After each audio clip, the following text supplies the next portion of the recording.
Ini pertanyaan dari Lampung. Afwan Ustaz, Ana sudah 2 kali gagal menikah.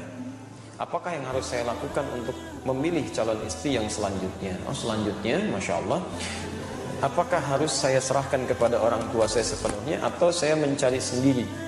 Baik, mana yang lebih baik? Alhamdulillah. Baik, ada yang mau jawab? Ya, tidak usah ngarang ya, karena kita fokusnya pada Al-Quran, kita kembalikan pada Al-Quran. Silahkan Anda catat dulu dalilnya. Pertama, Quran surah ke-24 An-Nur ayat ke-26. Ikhtiarnya ada di Quran surah ke-49 ayat 13. Ayat 13. Tuh, perhatikan kalimat Quran ini. Lihat hukum Allahnya ya. Al-khabithatu lil-khabithina wal-khabithuna lil-khabithati wat-tayyibatu lit-tayyibina wat-tayyibuna lit-tayyibat. Perhatikan hukum ini. Dalam hal berkehidupan itu kata Allah, maka dipasangkan yang buruk ketemu yang buruk lagi. Sebaliknya yang baik ketemu dengan yang baik lagi. Bila Anda laki-laki yang baik, maka Anda pun akan dipertemukan dengan perempuan yang baik. Tapi jika Anda laki-laki yang tidak baik, maka insting Anda pun akan membimbing bertemu dengan yang tidak baik lagi. Dan fitrah Anda pun seketika akan menolak. Silakan. Ya, misal, mohon maaf ya, Anda punya perilaku buruk dijodohkan misalnya dengan orang-orang yang soleha, yang baik. Itu secara fitrah hidupnya, dia sulit untuk menerima tuh. Ya, hati kecilnya ada penolakan dalam jiwanya. Di baik akan ketemu baik, jelek akan ketemu jelek. Maka kalau Anda ingin menemukan pasangan yang baik, maka jadilah orang baik. Dekati Allah. Maka Allah akan tunjukkan pada yang terbaik menurut Allah untuk jadi pasangan Anda dalam kehidupan. Masya Allah. Barangkali 1 kali Andanya baik, lawan belum baik, maka diarahkan pada yang lebih baik lagi. 2 kali bahasa manusianya gagal. Tapi mungkin menurut Allah saking baiknya Anda, ditunda sampai Anda menemukan yang terbaik sesuai dengan kebaikan Anda. Ya, Masya Allah. Bagaimana cara mencarinya? Jangan diam. Jangan diam. Gak usah bikin status. Memang saya mungkin baik menurut Allah. Enggak, Anda belum tentu. Ya, jadi kalau Anda sudah merasakan baik dalam kebaikan yang tidak perlu Anda sampaikan, maka ikhtiar kata Quran. Tetap mencari. Ya, awas, jodoh itu takdir, bukan qadar. Beda antara qadar dengan takdir. Kalau qadar itu ketetapan Allah yang dikukuhkan sebelum kita lahir dan tidak akan berubah sampai meninggal. Anda mau nangis darah, mau nangis jus, nangis air, itu nggak akan pernah merubah qadar. Ya, tidak akan pernah. Hadis di Al-Arba'in kalau mau cepat, nomor hadis yang keempat, posisi paling kiri dari Abdullah bin Mas'ud. Di antara qadar itu 2 misalnya. Mohon maaf ya, ajal itu qadar.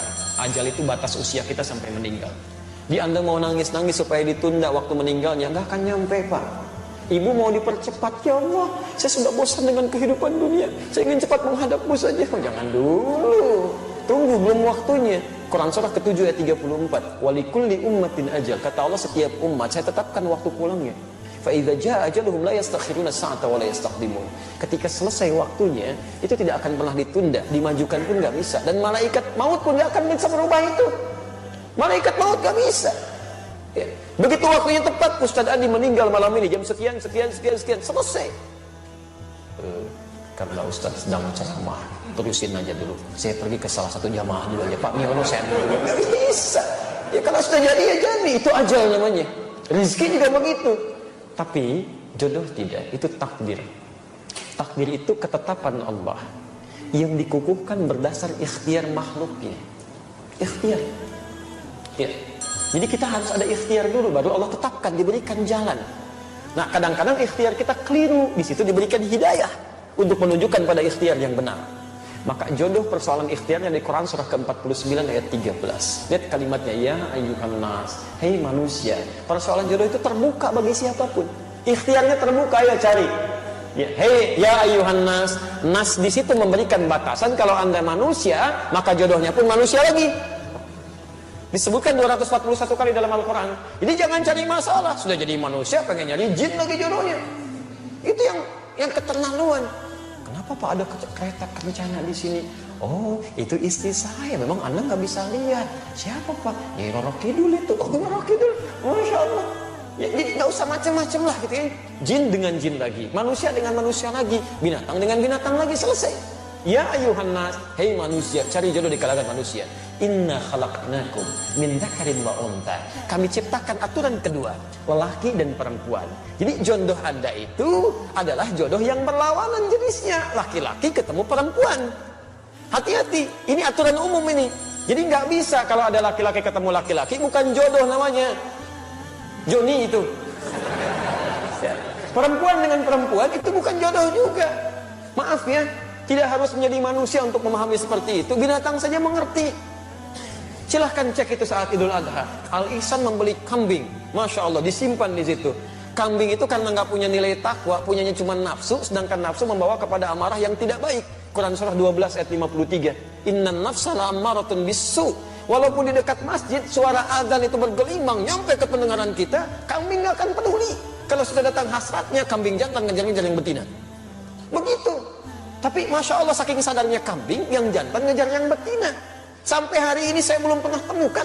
Dan tidak ada artikel ilmiah mengatakan kambing jantan mengejar yang jantan lagi. Kambing betina nunggu-nunggu dikerjain sama kambing betina lagi. Demi Allah saya katakan, tidak ada istilah sampai hari ini kambing lesbi, sapi homo misalnya.